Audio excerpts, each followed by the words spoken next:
Welcome to Subramani. I'm going to talk. I've spoken about inheritance from the giver's point of view, how it should not be squandered, etc. Now let us look at it from the recipient's point of view. The question is, you have lived your life, you have built your financial independence, all that is happening, and you also suddenly receive a big inheritance. When I say big inheritance, I mean say 10x your net worth. Your net worth is 3 crores and you have inherited 30 crores. Now how will you react to it, right? So many of us would be looking forward to an inheritance, saying, oh, I'm going to get this much. So one is the planned inheritance. You know your father is going to give it to you, the business is going to be sold, you're going to get 30 crores out of it.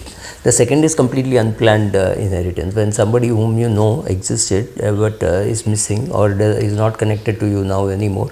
Suddenly you get a letter from a lawyer saying, here is 30 crores for you. How do you react to the second one? That is again going to be very different from the first one, because in case of the first one, you are anticipating that something like this is going to happen. You do not know whether it will get 30 crores, whether it will get 5 crores, 10 crores, you didn't know, but you knew you'd get something based on which you were planning some of your life.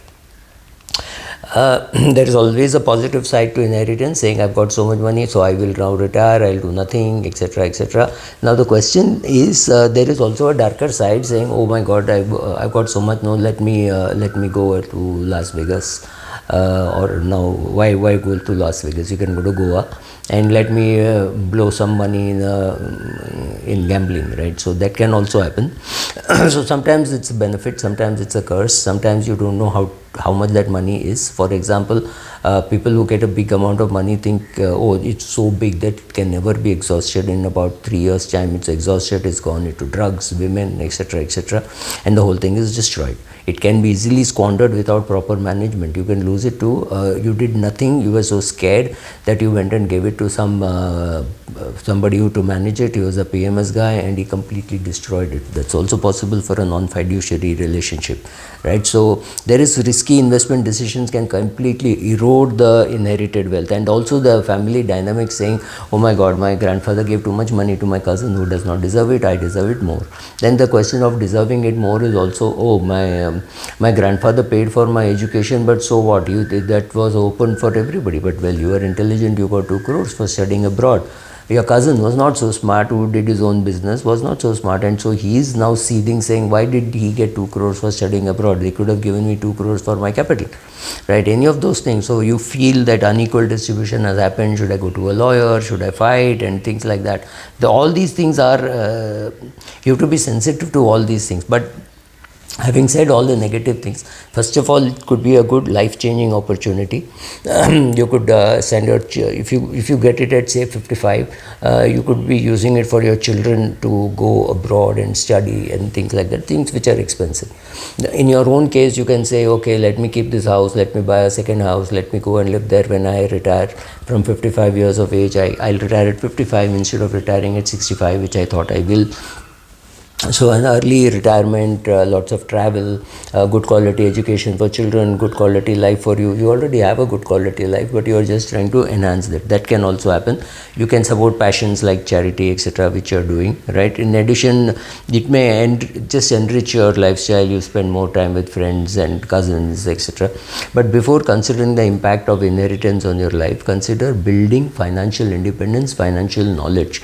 Either your parents did it for you. If your parents did not do it for you and you're 25 years of age, try doing it yourself. It is not, stop blaming your parents for not teaching you finances. Maybe they didn't even know that they should teach you financial independence. So securing your financial future you have to anyway know how to manage money, right? Either you earn it, or you will earn it, or you will inherit it. Something will happen. You know that you're going to handle 30, 40, 50, 100 crores, and maybe you're even going to handle 1000 crores on inheritance. All that is possible.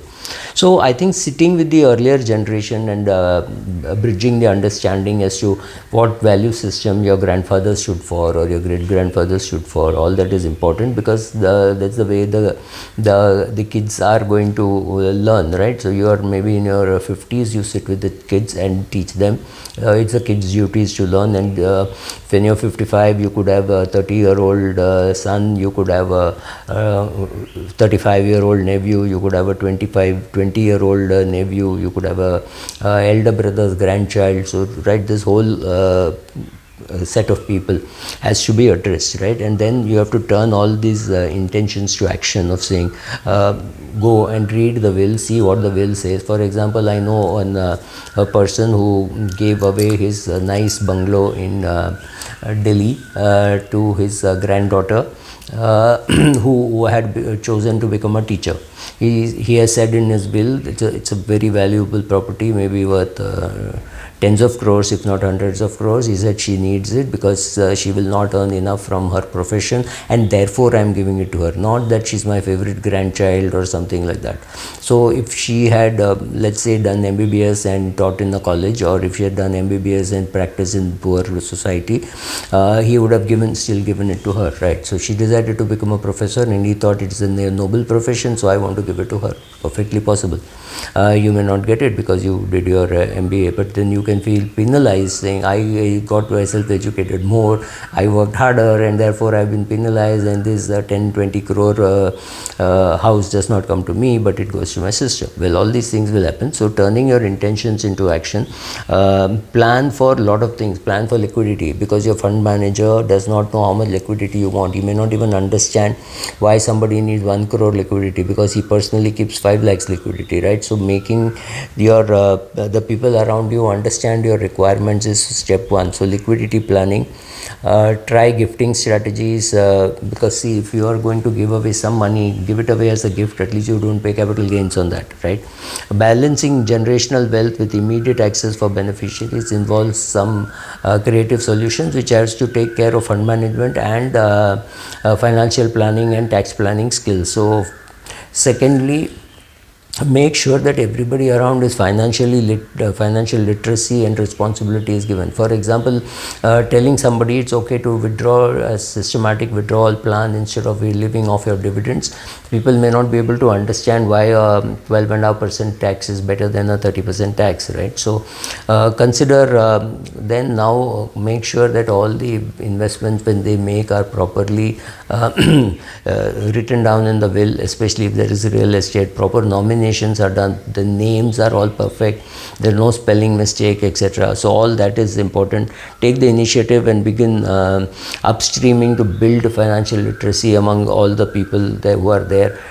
Try teaching them what values the family stood for, what you should do and what you cannot do, right? So to navigate the complexities of inheritance effectively, some of your wealth managers may be competent, some may not be competent. So find out somebody who has worked with inheritances and what has happened.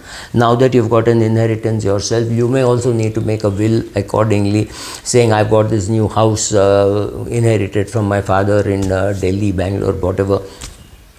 I wish to give that away to my son, and this is over and above my will, right? So you may, every one of you may have to rewrite the will. So there is the administrative portion, there is the thinking portion, there is the portion of converting all the thoughts into action, right? Implementing that portion.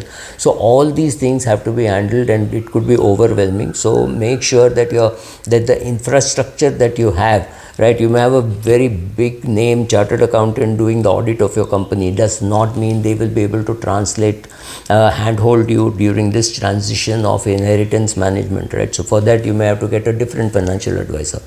So when people ask me, do you do this? And I tell them, no, I don't do this on a day-to-day basis. I don't have a team which will do it. However, if you have a team which is already doing all this, then I can come speak and get them started on things like this. I'm not going to sit there and do it. I'm not going to calculate the NAV. I'm not going to do asset allocation of your funds. No, that's not my cup of tea. But making sure that everybody understands the big picture, why this should be done, why this should not be done.